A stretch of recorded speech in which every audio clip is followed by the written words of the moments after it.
if you want to maybe take a picture of this so you have the dates. I know the dates are also in your syllabus, but it might not be a bad thing to just, have that reminder of these important dates that are coming in your life.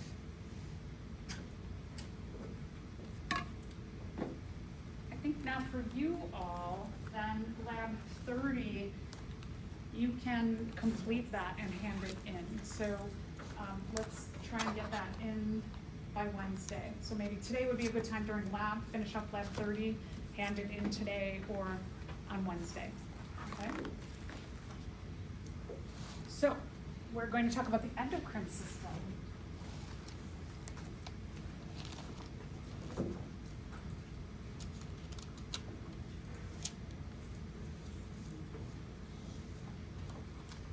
We talked a tiny bit, like a good introduction with excretion to the endocrine system, and talking about the anti-diuretic hormone.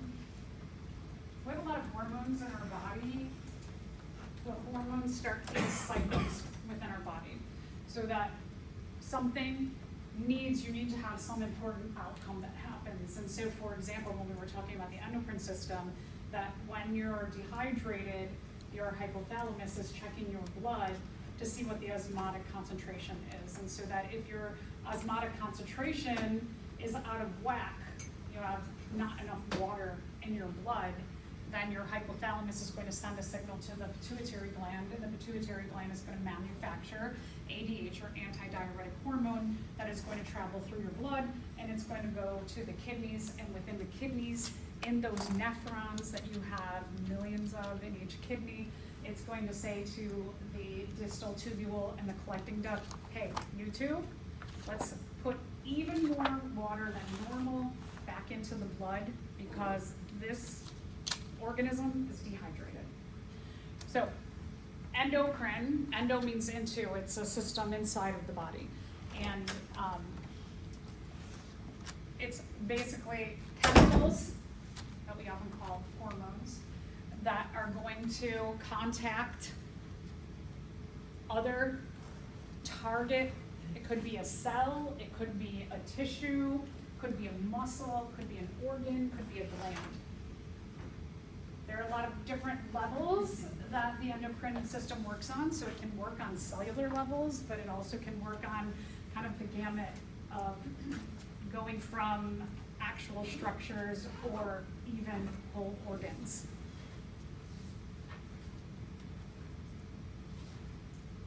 Local gives you the idea that it's inside of your body, that your secretions are working on systems that function internally, they don't have external secretions.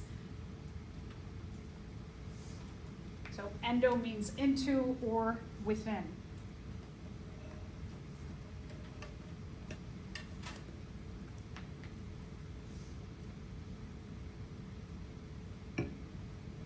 Oftentimes the endocrine system and the exocrine system work together. Exocrine means something leaves your body.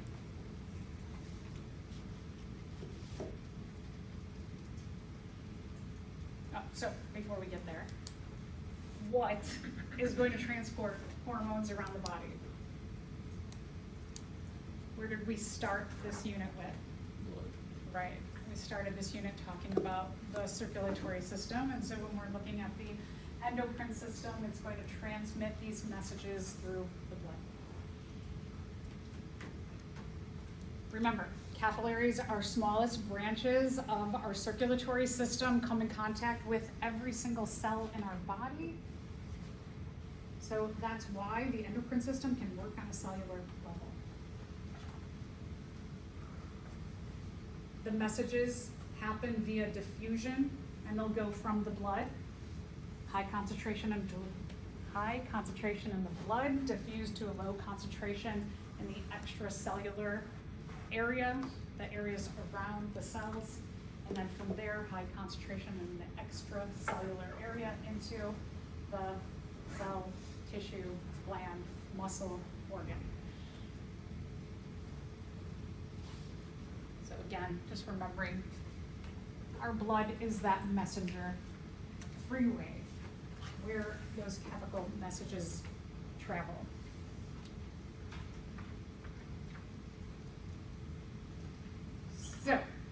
the things about these is that because we have a lot of different chemical messages in the body, we're going to go back to this idea of receptors. Remember when we were talking about the immune system, we talked about different receptors on the surface of our cells, that every cell, whether we're talking about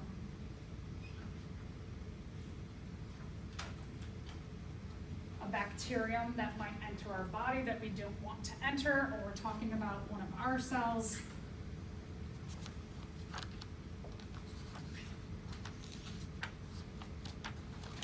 that we have all these different receptors on our cells that identify different functions or information about our cells. And again, if we were talking about the species receptors, they would be shaped a certain way so that when we were talking about our immune system, that a leukocyte would check and see that, nope, doesn't fit together. So I know that when I'm a leukocyte and I'm checking a cell, foreign invader cell, that when the species marker does not fit with my own species marker, I'm going to start to produce antibodies, which are going to flag this particular cell for destruction. The endocrine system works the same way. It's all about receptors. So when we take a look at a lot of times too, when we're talking about the endocrine system, we often will refer to glands, but it's not always glands that are involved. It can be really, again, a cell, a tissue, a structure, an organ, can go the gamut, a muscle. I mentioned the extracellular area, or we can talk about what's in the extracellular areas, interstitial fluid, the areas in between. And when we're talking about our target cells, whether we're talking about the immune system here, or if we're talking about our hormones that are made, our chemical messengers, one of the, I just think, amazing, simplistic ways that our cells work is by these receptors, is that you have what we call substrates or reactants that are going to bind with a receptor, and when they bind together, it causes something to happen or not happen. And that's the way that the endocrine system works. So let's say that you have the pituitary gland, and the pituitary gland releases this particular kind of chemical messenger. You can see that this chemical messenger is round. And so it travels through the bloodstream. Now, it will get into the interstitial or extracellular areas around different kinds of cells. So this cell, for example, is a really odd-shaped cell. It's called a neuron for your nervous system. And even though this may get into the interstitial or extracellular area, it diffuses from the blood, high concentration in the blood to low concentration in this area, it does not bind clearly with the receptor on this neuron because round does not fit with square. And so then this will go eventually high concentration, it'll get back into the blood, and then it'll travel more. And then it'll keep diffusing in and out of that interstitial area until it reaches a cell that has the same receptor that it clearly can bind with. And then it'll make this particular, this is a muscle cell, it's going to make this muscle cell do whatever the function is that this messenger is saying, that when I bind to you here, you, the muscle cell, are going to contract. The complexity of us as an organism, it always goes down to such simplicity, which I think is, again, really kind of cool. So, what is happening, for example, here, when we're talking about this particular action, that you could see that this hormone doesn't do anything for anything that's not shaped like it. So it's not going to do anything for that neuron. But this hormone, and even within muscles in our body, so you have here, like your bicep muscle, not all muscles have the same kinds of receptors to accept the same kinds of messages. So when this is released, and you can see this particular cell here also has some kind of square-shaped receptor. If this is a muscle of the bicep, it's not going to cause the bicep to contract because they don't match up together. But when this message gets to the uterus and it binds to the muscles of the uterus, then it's going to cause the uterus cells to contract. And that is going to be involved with menstruation. That during menstruation, the uterus is going to contract and push out the endometrium, causing the beginning of menstruation or the quote-unquote bleeding. And it's going to cause then a release of the endometrium. So we have, again, everything is super, super, super specific. The exocrine system, it involves secretions that leave the body.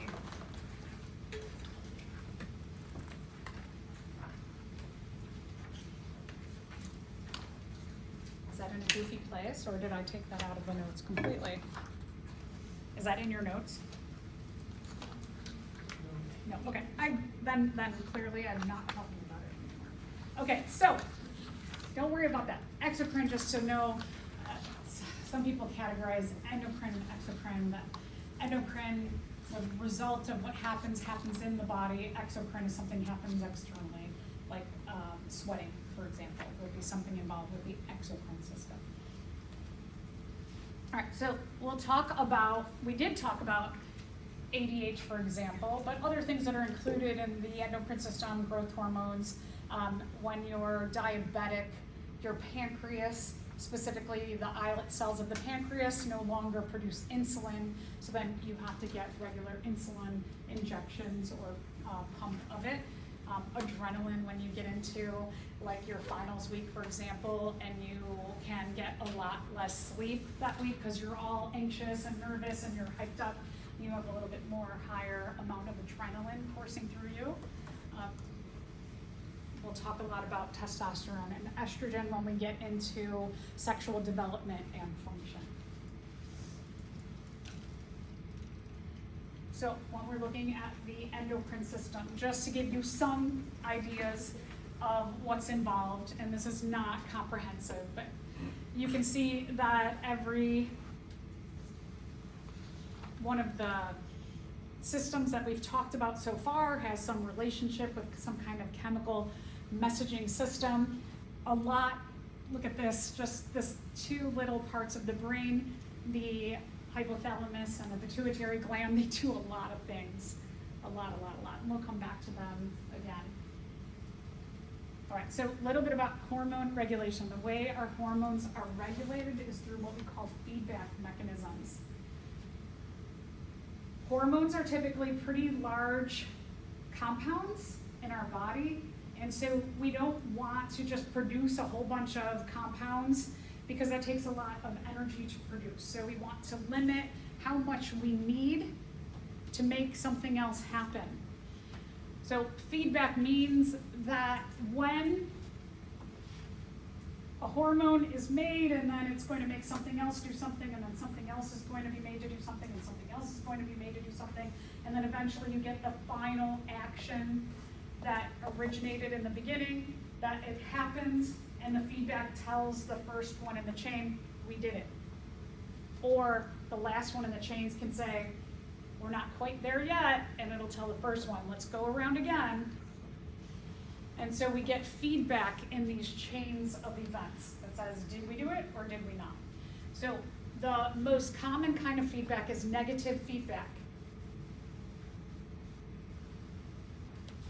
What negative feedback tells us is that as you go through chain after chain, you go through the chain and you get to the final one, and the final one says, we did it, that's not the negative part, but in completing whatever that major function is that this chain was trying to do, the last one goes back and it tells the first one, stop. All's good. We accomplished what we needed to accomplish. So in negative feedback, the last thing inhibits the first thing from going and starting the chain again.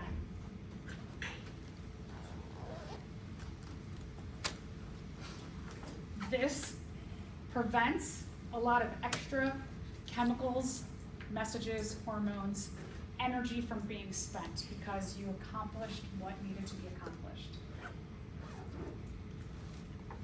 we go back to homeostasis.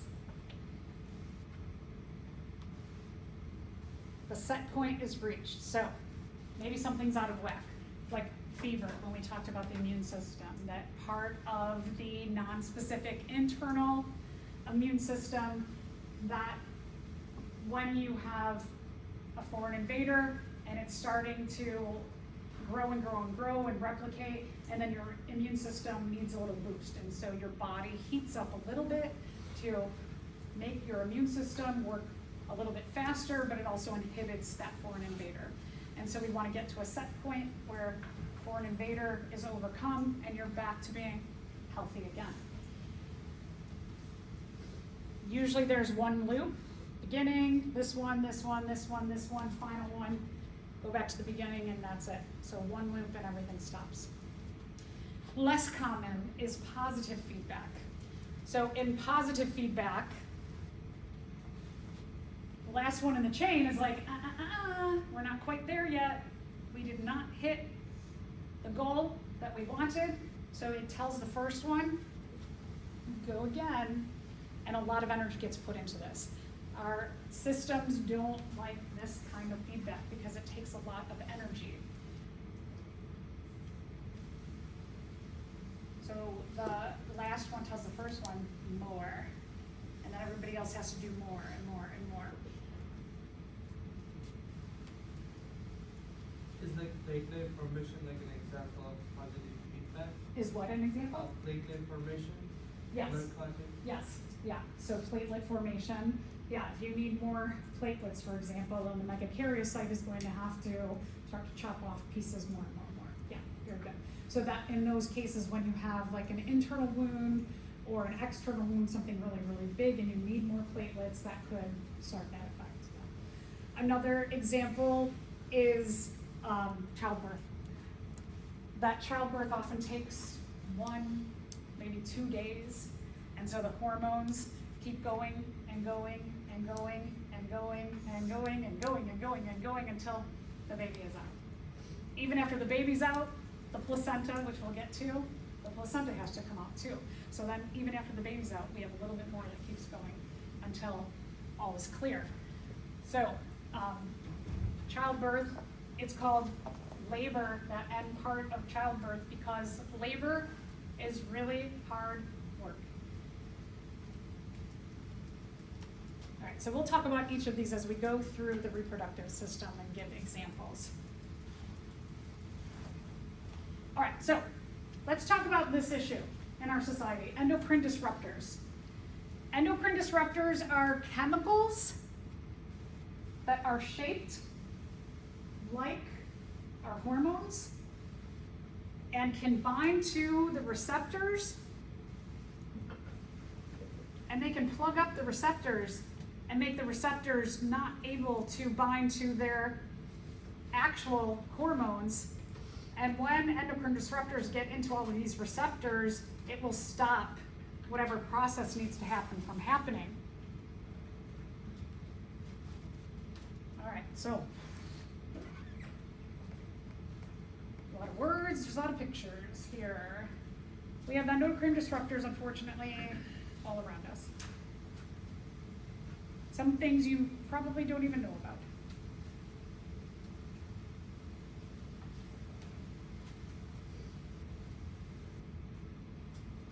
So let's talk about kind of the more common ones. Grab-and-go drinks. The worst, plastics. So when you drink out of anything that is in plastic, the transport of these drinks, especially if you live in somewhere that is like hot all year long. We have like a third of the year where it's cooler, so we get a little bit of reprieve from this.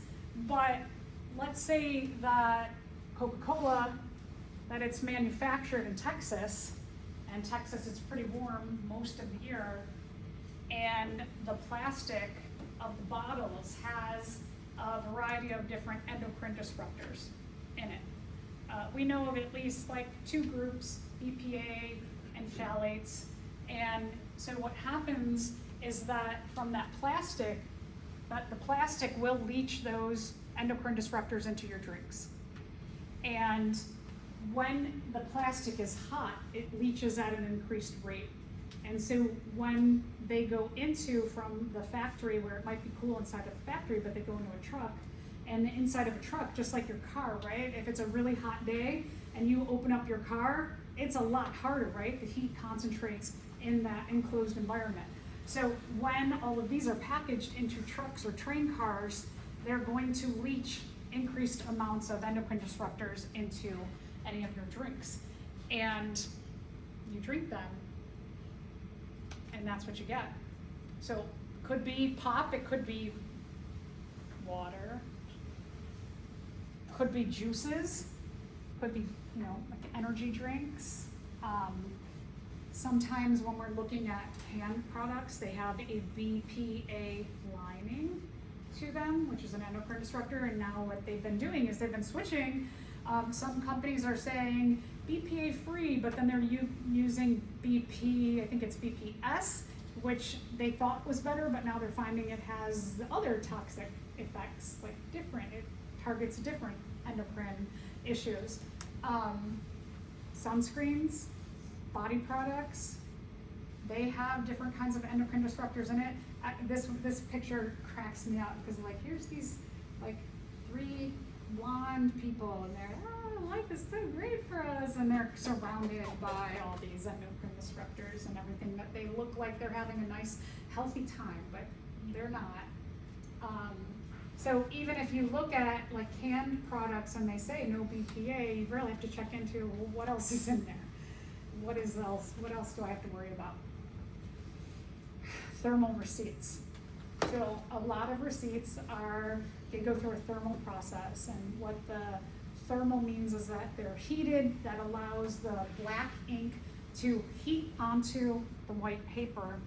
And here's the crazy thing about receipts is that a lot of times you can go somewhere and ask them, are these thermal printed receipts? And a lot of times they're like, well, the person doesn't know, right? Because like if I worked at Trader Joe's, for example, would I necessarily know if these were thermal receipts or another kind that doesn't have the impact of having the BPA in there?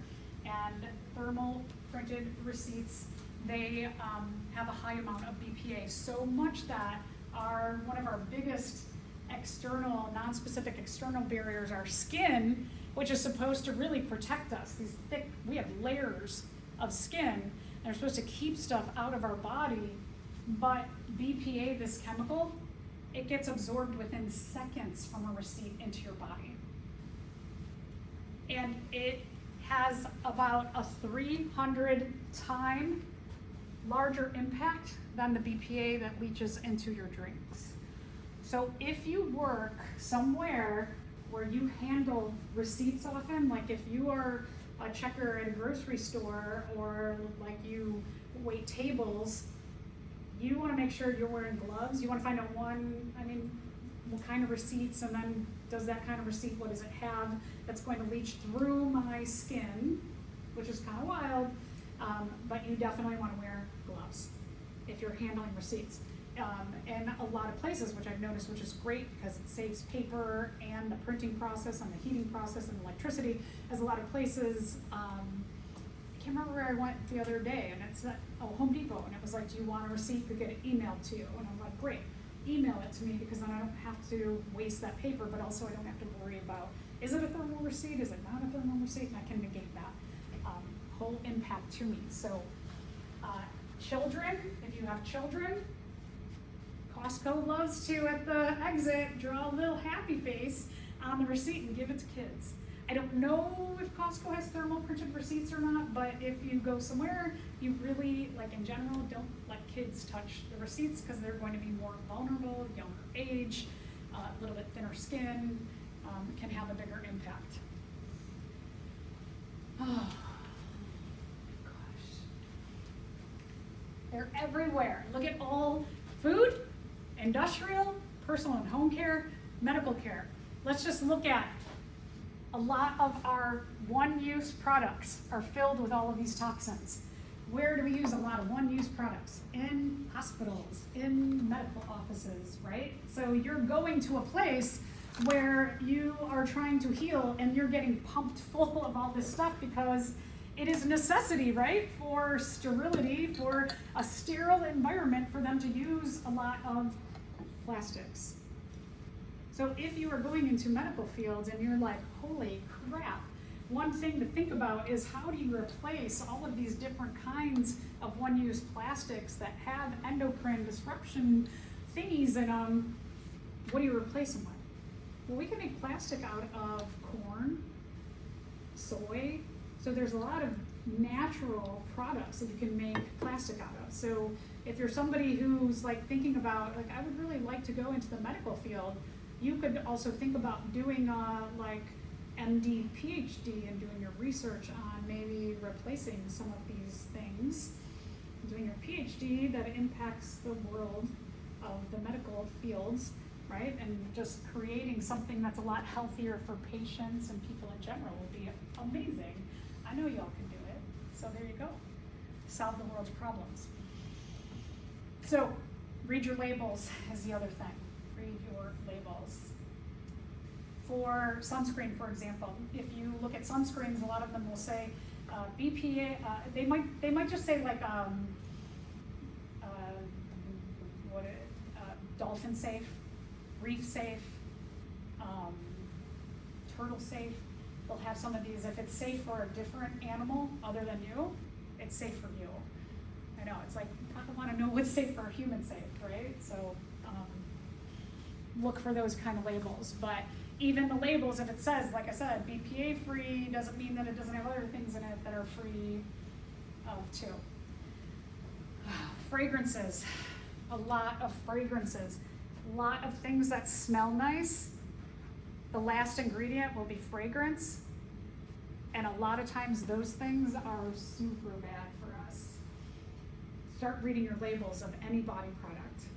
Anything you put on your body, a lot of times that last ingredient is fragrance. Yeah, okay. So, how do you even read labels these days, right? I just threw a lot of information at you. So these are things that you want to probably avoid more often than not when we're looking at like canned or even those Tetra packs, you know, those like squarish rectangular packs, those two. You got to read your labels. So again, some of them can be labeled BPA free. The Tetra packs are usually better than the cans, but not always. In general, if you look at plastics, the plastics that will give you less leaching are 1, 2, 4, and 5. 3, 6, and 7 are the worst. So at least if you can be like, okay, 3, 6, 7 are bad. I think 6 or 7, I can't remember which one. It might be 7 is like styrofoam products are really bad. Putting hot stuff in styrofoam. Ooh, I love having takeout. And when something's styrofoam and and it looks a little melty underneath your food, I'm always like, ooh. Okay. So we'll get to this in our last unit, but one of the issues with these chemicals in our environment, there's a process that's called biomagnification or bioaccumulation.